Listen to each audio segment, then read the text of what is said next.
Jeremiah chapter 51. Yahweh says, Behold, I will raise up against Babylon, and against those who dwell in Leb-Kamai, a destroying wind. I will send to Babylon strangers, who will winnow her.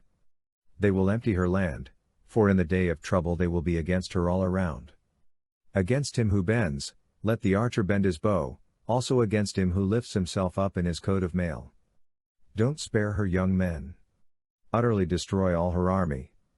They will fall down slain in the land of the Chaldeans, and thrust through in her streets. For Israel is not forsaken, nor Judah, by his God, by Yahweh of armies, though their land is full of guilt against the Holy One of Israel. Flee out of the middle of Babylon. Everyone save his own life. Don't be cut off in her iniquity, for it is the time of Yahweh's vengeance. He will render to her a recompense.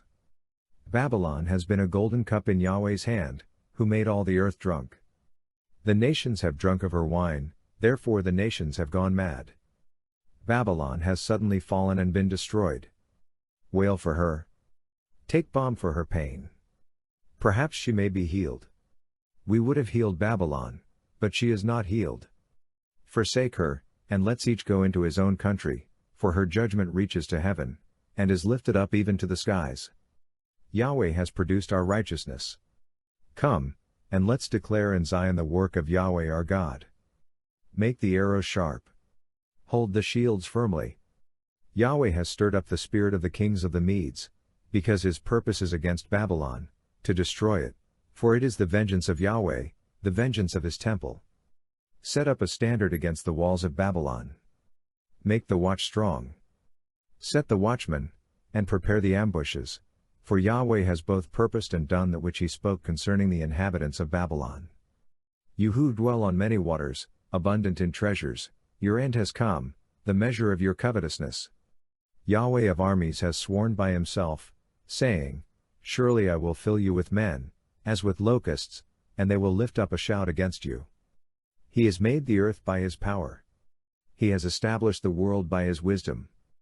By his understanding he has stretched out the heavens. When he utters his voice, there is a roar of waters in the heavens, and he causes the vapors to ascend from the ends of the earth. He makes lightning for the rain, and brings the wind out of his treasuries. Every man has become stupid and without knowledge. Every goldsmith is disappointed by his image, for his molten images are falsehood, and there is no breath in them. They are vanity, a work of delusion. In the time of their visitation, they will perish. The portion of Jacob is not like these. For he formed all things, including the tribe of his inheritance. Yahweh of armies is his name. You are my battle axe and weapons of war. With you I will break the nations into pieces. With you I will destroy kingdoms. With you I will break in pieces the horse and his rider.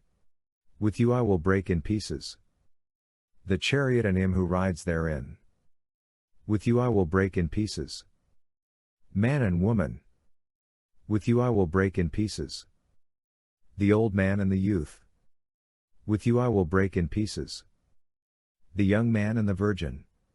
With you I will break in pieces the shepherd and his flock. With you I will break in pieces the farmer and his yoke.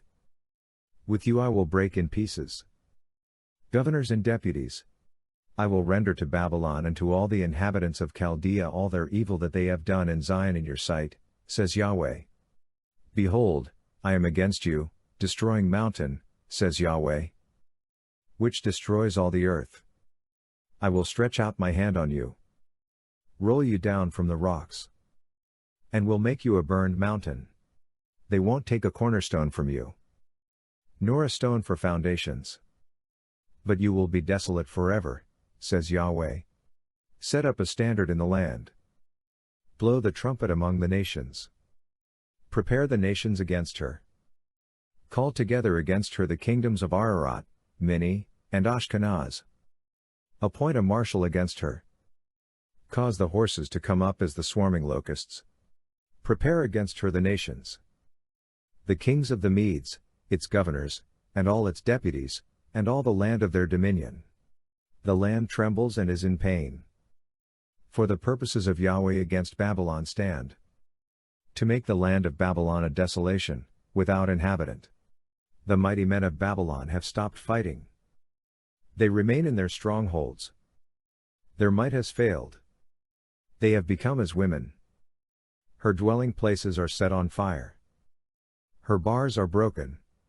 One runner will run to meet another, and one messenger to meet another, to show the king of Babylon that his city is taken on every quarter. So the passages are seized. They have burned the reeds with fire. The men of war are frightened. For Yahweh of armies, the God of Israel says, the daughter of Babylon is like a threshing floor at the time when it is trodden. Yet a little while, and the time of harvest comes for her. Nebuchadnezzar the king of Babylon has devoured me. He has crushed me. He has made me an empty vessel. He has, like a monster, swallowed me up. He has filled his mouth with my delicacies. He has cast me out. May the violence done to me and to my flesh be on Babylon. The inhabitant of Zion will say, and, may my blood be on the inhabitants of Chaldea. Will Jerusalem say? Therefore Yahweh says, behold, I will plead your cause, and take vengeance for you. I will dry up her sea, and make her fountain dry. Babylon will become heaps, a dwelling place for jackals, an astonishment, and a hissing, without inhabitant. They will roar together like young lions. They will growl as lions' cubs. When they are inflamed, I will make their feast, and I will make them drunk, that they may rejoice, and sleep a perpetual sleep, and not wake up, says Yahweh. I will bring them down like lambs to the slaughter, like rams with male goats. How Shishak is taken. How the praise of the whole earth is seized. How Babylon has become a desolation among the nations. The sea has come up on Babylon. She is covered with the multitude of its waves. Her cities have become a desolation, a dry land, and a desert, a land in which no man dwells. No son of man passes by it. I will execute judgment on Bel in Babylon, and I will bring out of his mouth that which he has swallowed up. The nations will not flow any more to him. Yes, the wall of Babylon will fall. My people, go away from the middle of her, and each of you save yourselves from Yahweh's fierce anger. Don't let your heart faint. Don't fear for the news that will be heard in the land. For news will come 1 year, and after that in another year news will come, and violence in the land, ruler against ruler. Therefore behold, the days come that I will execute judgment on the engraved images of Babylon, and her whole land will be confounded. All her slain will fall in the middle of her. Then the heavens and the earth, and all that is therein, will sing for joy over Babylon, for the destroyers will come to her from the north, says Yahweh. As Babylon has caused the slain of Israel to fall, so the slain of all the land will fall at Babylon. You who have escaped the sword, go. Don't stand still. Remember Yahweh from afar, and let Jerusalem come into your mind. We are confounded because we have heard reproach. Confusion has covered our faces, for strangers have come into the sanctuaries of Yahweh's house. Therefore behold, the days come, says Yahweh, that I will execute judgment on her engraved images, and through all her land the wounded will groan. Though Babylon should mount up to the sky, and though she should fortify the height of her strength, yet destroyers will come to her from me, says Yahweh. The sound of a cry comes from Babylon, and of great destruction from the land of the Chaldeans. For Yahweh lays Babylon waste, and destroys out of her the great voice. Their waves roar like many waters. The noise of their voice is uttered. For the destroyers come on her, even on Babylon. Her mighty men are taken. Their bows are broken in pieces. For Yahweh is a God of retribution. He will surely repay. I will make her princes, her wise men, her governors, her deputies, and her mighty men drunk. They will sleep a perpetual sleep, and not wake up, says the King, whose name is Yahweh of armies. Yahweh of armies says, the wide walls of Babylon will be utterly overthrown. Her high gates will be burned with fire. The peoples will labor for vanity, and the nations for the fire. And they will be weary. The word which Jeremiah the prophet commanded Sariah the son of Neriah, the son of Uzziah, when he went with Zedekiah the king of Judah to Babylon in the 4th year of his reign. Now Seraiah was chief quartermaster. Jeremiah wrote in a book all the evil that should come on Babylon, even all these words that are written concerning Babylon. Jeremiah said to Seraiah, When you come to Babylon, then see that you read all these words, and say, Yahweh, you have spoken concerning this place, to cut it off, that no one will dwell in it, neither man nor animal, but that it will be desolate forever. It will be, when you have finished reading this book, that you shall bind a stone to it, and cast it into the middle of the Euphrates. Then you shall say, Thus will Babylon sink, and will not rise again because of the evil that I will bring on her, and they will be weary. Thus far are the words of Jeremiah. Jeremiah chapter 52. Zedekiah was 21 years old when he began to reign. He reigned 11 years in Jerusalem. His mother's name was Hamutal the daughter of Jeremiah of Libnah. He did that which was evil in Yahweh's sight, according to all that Jehoiakim had done. For through Yahweh's anger this happened in Jerusalem and Judah, until he had cast them out from his presence.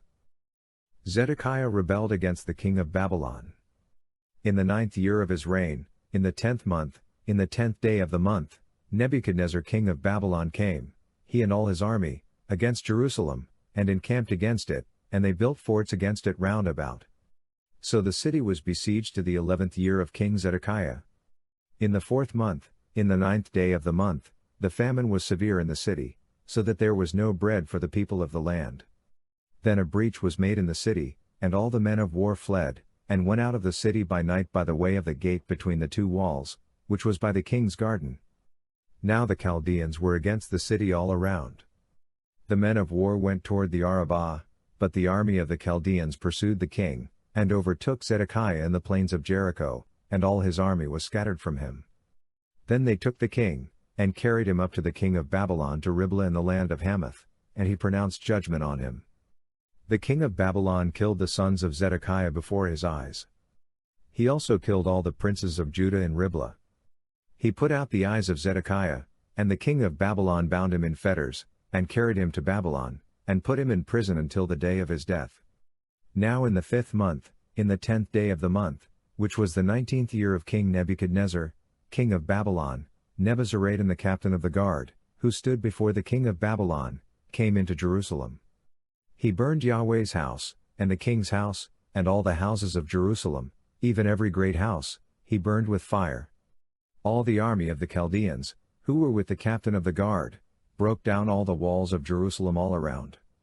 Then Nebuzaradan the captain of the guard carried away captive of the poorest of the people, and the rest of the people who were left in the city, and those who fell away, who defected to the king of Babylon, and the rest of the multitude. But Nebuzaradan the captain of the guard left of the poorest of the land to be vineyard keepers and farmers. The Chaldeans broke the pillars of bronze that were in Yahweh's house and the bases and the bronze sea that were in Yahweh's house in pieces, and carried all of their bronze to Babylon. They also took away the pots, the shovels, the snuffers, the basins, the spoons, and all the vessels of bronze with which they ministered. The captain of the guard took away the cups, the fire pans, the basins, the pots, the lampstands, the spoons, and the bowls, that which was of gold, as gold, and that which was of silver, as silver. They took the 2 pillars, the 1 sea, and the 12 bronze bowls that were under the bases, which King Solomon had made for Yahweh's house. The bronze of all these vessels was without weight.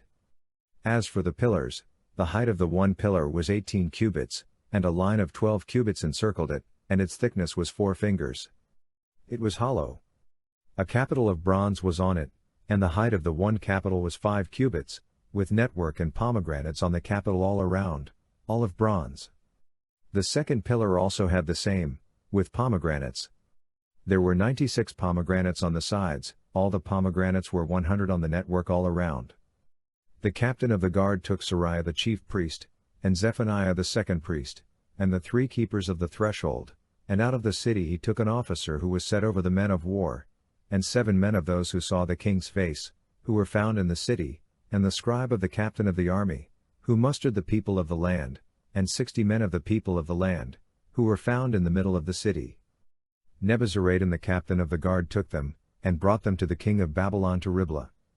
The king of Babylon struck them, and put them to death at Riblah in the land of Hamath. So Judah was carried away captive out of his land. This is the number of the people whom Nebuchadnezzar carried away captive. In the 7th year, 3,023 Jews, in the 18th year of Nebuchadnezzar, he carried away captive from Jerusalem 832 persons. In the 23rd year of Nebuchadnezzar, Nebuzaradan the captain of the guard carried away captive of the Jews 745 people. All the people numbered 4,600. In the 37th year of the captivity of Jehoiakim king of Judah, in the 12th month, in the 25th day of the month, Evil-Merodach king of Babylon, in the 1st year of his reign, lifted up the head of Jehoiakim king of Judah, and released him from prison. He spoke kindly to him, and set his throne above the throne of the kings who were with him in Babylon, and changed his prison garments. Jehoiakim ate bread before him continually all the days of his life. For his allowance, there was a continual allowance given him by the king of Babylon, every day a portion until the day of his death, all the days of his life.